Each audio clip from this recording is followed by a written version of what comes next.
કેમ છો? I hope તમે બધા મજામાં હશો. હવે મિત્રો તમારા બધાનું વેકેશન પૂર્ણ થયું છે. તમારી સ્કૂલ ઓપન થઈ હશે, કોલેજ ઓપન થઈ ગઈ હશે. તે માટે તમે બધા હવે સ્કોલરશિપની શોધમાં હશો. કોઈ બેસ્ટ સ્કોલરશિપ મળી જાય જેથી કરી અમને સ્ટડીમાં થોડી હેલ્પ થઈ શકે. તો આપણે એવી જ સ્કોલરશિપ વિશે આપણે આજે વિડીયો લાવી રહ્યા છીએ. આપણે સ્કોલરશિપ વિશે આગળ માહિતીમાં વાત કરીશું. શું છે સ્કોલરશિપ, કેવી રીતે છે એપ્લાય શું કરવું, એલિજિબિલિટી શું છે, તે બધા જ વિશે આપણે વાત કરીશું. ફર્સ્ટ ઓફ ઓલ મિત્રો, જે સ્કોલરશિપ વિશે આપણે વાત કરી રહ્યા છીએ તેમાં એપ્લાય કરવા માટે તમારે સ્ટડી ફોર બડી નામના આ પોર્ટલ પર આવી જવાનું રહેશે. તમને આ પોર્ટલની લિંક ડિસ્ક્રિપ્શનમાં પ્રોવાઈડ કરી દેવામાં આવી છે. ત્યાંથી તમે ડિરેક્ટલી આ સ્કોલરશિપના વેબસાઇટ પર આવી જશો. હવે મિત્રો, આ પોર્ટલ પર આવી ગયા બાદ જો તમારું આમાં એકાઉન્ટ ના હોય તો તમે ફર્સ્ટ ઓફ ઓલ રજિસ્ટ્રેશન કરજો. રજિસ્ટ્રેશનમાં કોઈ મોટી વિગતો નથી માંગતા, જસ્ટ તમારી બેઝિક વિગતો માંગે છે અને તમારું આધાર કાર્ડ વેરિફિકેશન માંગે છે. બસ આટલું પ્રોસેસ કર્યા બાદ તમારું એકાઉન્ટ આમાં બની જશે. તે બાદ તમારે લોગિન કરી અને આ વેબસાઇટ પર આવશો ત્યારે તમને કંઈક આ ટાઈપનું તમારું હોમ પેજ દેખાશે. અને મિત્રો, આ પોર્ટલ કોઈ નોર્મલ પોર્ટલ નથી. આમાં ઘણી બધી સ્કોલરશિપ આવતી હોય છે વર્ષ દરમિયાન. જેવું કોઈ કંપની નવી તેની સ્કોલરશિપ કાઢે છે તે આમાં હોય છે. 15,000 પ્લસ સ્કોલરશિપ આમાં હોય છે. પછી આ સ્ટુડન્ટ હેપી સ્ટુડન્ટ આટલા છે. આટલા સ્ટુડન્ટની હેલ્પ પણ થયેલ છે અને 900+ કરોડ ફંડ આમાં મેનેજ થઈ છે. ઓકે મિત્ર, હવે ફર્સ્ટ ઓફ ઓલ આપણે અહીંયા આવ્યા બાદ તમારું જો આ હોમ પેજ છે, આ હોમ પેજમાં તમારે સર્ચ બોક્સમાં સર્ચ કરવાનું રહેશે kind circle scholarship. Just enter આપ્યા બાદ તમારી સામે કંઈક આવા પ્રકારનું પેજ ઓપન થશે. ત્યારબાદ તમારે આ ઓપ્શન પર ક્લિક કરવાનું રહેશે. ફર્સ્ટ ઓપ્શન છે કાઇન્ડ સર્કલ સ્કોલરશિપ, તેની પર ક્લિક કરવાનું રહેશે.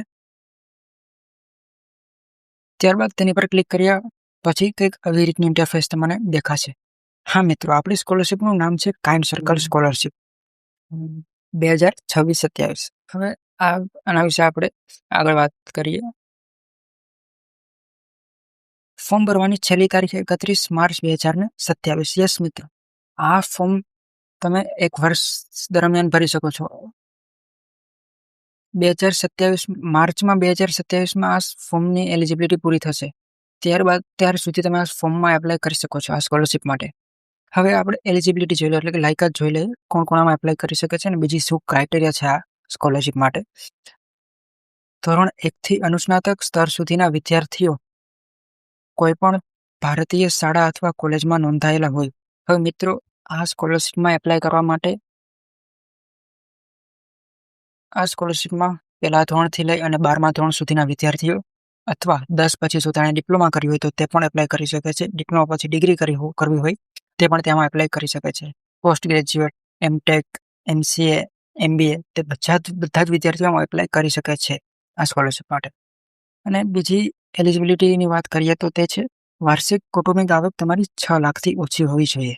હા મિત્રો, જો તમે આ સ્કોલરશિપ મેળવવા માંગો છો તો તમારી વાર્ષિક આવક તમારી 6 લાખથી ઓછી હોવી જરૂર છે. અને બીજી વાત થર્ડ એલિજિબિલિટીની કરીએ. પાછલા શૈક્ષણિક વર્ષમાં ઓછામાં ઓછા 60 ગુણ હોવા જરૂરી છે. હા મિત્રો, જો તમે ધોરણ 8માં ભણી રહ્યા છો તો તમારા ધોરણ 7માં 60% હોવા જરૂરી છે અથવા 60%થી વધારે. અને જો તમે કોલેજમાં છો તો કોલેજના બીજા વર્ષમાં છો તો કોલેજના પહેલા વર્ષમાં તમારે 60%થી વધારે માર્ક હોવા જરૂરી છે અથવા 60%. હવે મિત્રો, તમારા મગજમાં સવાલ થતો હશે કે સર આપણે પહેલા વર્ષમાં હોઈએ તો કોલેજના, તો મિત્રો જો તમે પહેલા વર્ષમાં હો તો તમારે 12મામાં ઓછામાં ઓછા 60% હોવા જરૂરી છે અથવા 60%થી વધારે. હવે મિત્રો, બીજી એક વાત કરી લે. આ સ્કોલરશિપ હાલ સુધીમાં ચાલુ થઈ ગઈ છે અપાવવાની અને હાલ સુધીમાં 10થી વધારે વિદ્યાર્થી મિત્રોને સ્કોલરશિપ મળી ચૂકી છે. હવે મિત્રો, તમને એવું થતું હશે કે બસ આમાં હવે અરજી કરી દીધી, એપ્લાય કરી દીધું એટલે આપણને સ્કોલરશિપ મળી જ જશે. તો મિત્રો ના, એવું નથી હોતું કે અરજી કરેલા બધા જ વિદ્યાર્થીઓને સ્કોલરશિપ મળે છે. અને જો એવું શક્ય હોય, કોઈ તમને એવું કહેતું હોય કે આ સ્કોલરશિપ જે તે સ્કોલરશિપ છે તેમાં એપ્લાય કરશો તો તમને 100% સ્કોલરશિપ મળશે, એવું નથી હોતું. તો તે ફ્રોડ હોવાના ચાન્સ હોઈ શકે છે. હવે આ સ્કોલરશિપમાં તમારા બધા જ અપલોડ કરેલા ડોક્યુમેન્ટ, વિગતો, તમારી ડિટેલ્સ બધું જ સિક્યોર રહેવાનું છે. તેથી કોઈ પણ જાતની ચિંતા નથી, કોઈ પણ જાતનો ફ્રોડ થવાનો શક્યતા નથી. અને જો કોઈ પણ કંપનીવાળા બધા જને જો સ્કોલરશિપ આપે તો તેના માટે થોડું મુશ્કેલીમાં પડી શકે છે. હવે મિત્રો આગળ બીજા ફાયદાની વાત કરીએ. શિષ્યવૃત્તિ પુરસ્કાર ઉમેદવારની જરૂરિયાતોના આધારે બદલાય છે અને તેમના ઇન્ટરવ્યુ પછી નક્કી કરવામાં આવશે. હવે મિત્રો આ સ્કોલરશિપ માટે કોઈ પણ ફિક્સ અમાઉન્ટ નથી કે તમને જે પ્રોવાઈડ કરવામાં આવશે. તમારી જરૂરિયાત મુજબ તમને સ્કોલરશિપ મળશે. જો તમારી જરૂરિયાત કોઈ પણ સ્ટડીને વગત કોઈ પણ વસ્તુ લેવાનું હોય અથવા કોઈ પણ હોસ્ટેલ ફી, મેસ ફી કે અથવા તમારા સ્ટડીની ફી તે ફિલ કરવાની હોય અથવા કોઈ પણ તમારે વસ્તુની જરૂર હોય સ્ટડી દરમિયાન, તે પ્રમાણે તમને આ સ્કોલરશિપ મળવાપાત્ર રહેશે. અને હા, તે પણ એક ઇન્ટરવ્યુ નક્કી કરશે. તમારું ઇન્ટરવ્યુ હશે તે બાદ નક્કી થશે તમને કેટલી સ્કોલરશિપ મળશે. અને હા મિત્રો, ઇફ યુ આર સિલેક્ટ, જો તમે સિલેક્ટ થાવ છો તો મિનિમમ તમને શિષ્યવૃત્તિ 6,000 તો મળવાની જ છે. ઓકે મિત્રો, હવે આપણે આગળ વાત કરીએ દસ્તાવેજો એટલે કે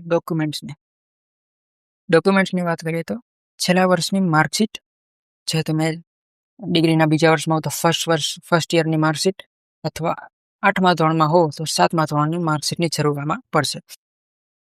કૌટુંબિક આવકનું પ્રમાણપત્ર, જો તમારી કૌટુંબિક આવકનું પ્રમાણપત્ર હોય છે તેની આમાં જરૂર પડશે. 6 લાખથી નીચે હોય તે. કોઈ પણ સરકારી ઓળખનો પુરાવો એટલે કે આધાર કાર્ડ, વિદ્યાર્થીનું Aadhaar card, PAN card, driving licence જે તે હોય છે તેમાં જરૂર પડશે. શાળા અથવા કોલેજનું ઓળખપત્ર એટલે કે બોનાફાઇડની જરૂર પડશે. ચાલુ વર્ષની ફીની રસીદ એટલે કે જે તે વર્ષમાં તમે હાલ અભ્યાસ કરી રહ્યા છો તે વર્ષની ફી ભરેલી હોય છે તેની રિસીપ એટલે કે રસીદ તેની આમાં જરૂર પડશે, અટેચ કરવાની થશે.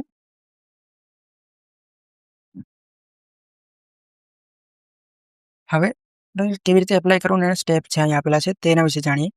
ફર્સ્ટ સ્ટેપ છે તમારે આની ઉપર ક્લિક કરવાનું રહેશે. હમણાં જ અરજી કરો તેની ઉપર. ત્યારબાદ તમારી વિગતો માંગશે તે તમારે ફિલ કરવાની રહેશે. અરજીનું ફોર્મ શરૂ થઈ જશે અથવા જો તમે લોગિન ના હો તો લોગિન કરવું ફરજિયાત છે. તમારી વિગતો ભરો, વિનંતી કરેલ દસ્તાવેજ એટલે કે ડોક્યુમેન્ટ અપલોડ કરો અને પછી તમારી અરજીને સબમિટ કરો. હવે મિત્રો, વારંવાર જે તમારા મગજમાં સવાલ થતા હોય છે કે શું કોઈ આ ફોર્મ ભરવાની ફી છે, ના આ શિષ્યવૃત્તિની અરજી માટે કોઈ પણ જાતની ફી નથી. જો મેં પહેલા અરજી કરી હોય તો શું હું આ અરજી કરી શકું છું ફરીથી? હા વિદ્યાર્થીઓ, 2026 અને 2027 માટે ફરીથી અરજી કરી શકે છે. શિષ્યવૃત્તિની રકમ કેવી રીતે પહોંચવામાં આવશે?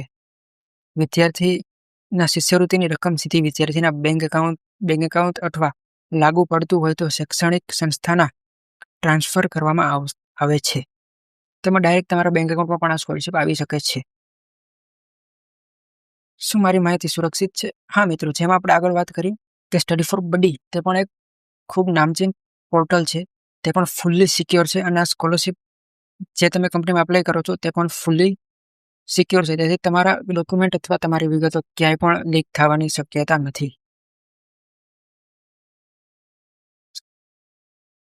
કાઇન્ડ સર્કલને શું અનન્ય બનાવે છે? કાઇન્ડ સર્કલ વ્યક્તિઓ, પરિવારો અને સંસ્થાઓને પારદર્શક અને સામુદાયિક સંચાલિત શિષ્યવૃત્તિ દ્વારા વિદ્યાર્થીઓને એક સાથે આવવા અને ટેકો આપવામાં સક્ષમ બનાવે છે. તમારી સ્ટડીમાં જો પણ કોઈ પણ તમારે ફાઇનાન્શિયલી વાંધો હોય તો તેમાં કાઇન્ડ સર્કલ હેલ્પ કરે છે. આ સ્કોલરશિપ એટલા માટે આ કાઇન્ડ સર્કલ સ્કોલરશિપ બેસ્ટ છે. આઈ હોપ વિદ્યાર્થી મિત્રો તમને આ વિડીયો સારો લાગ્યો હશે. જો તમને વિડીયો સારો લાગ્યો હોય તો લાઇક, શેર, સબસ્ક્રાઇબ અને આ વિડીયો શેર કરવાનું ભૂલશો નહીં, જેથી કરી બધા વિદ્યાર્થી મિત્રોને હેલ્પ મળી શકે. થેન્ક્સ ફોર વોચિંગ વિદ્યાર્થી મિત્રો.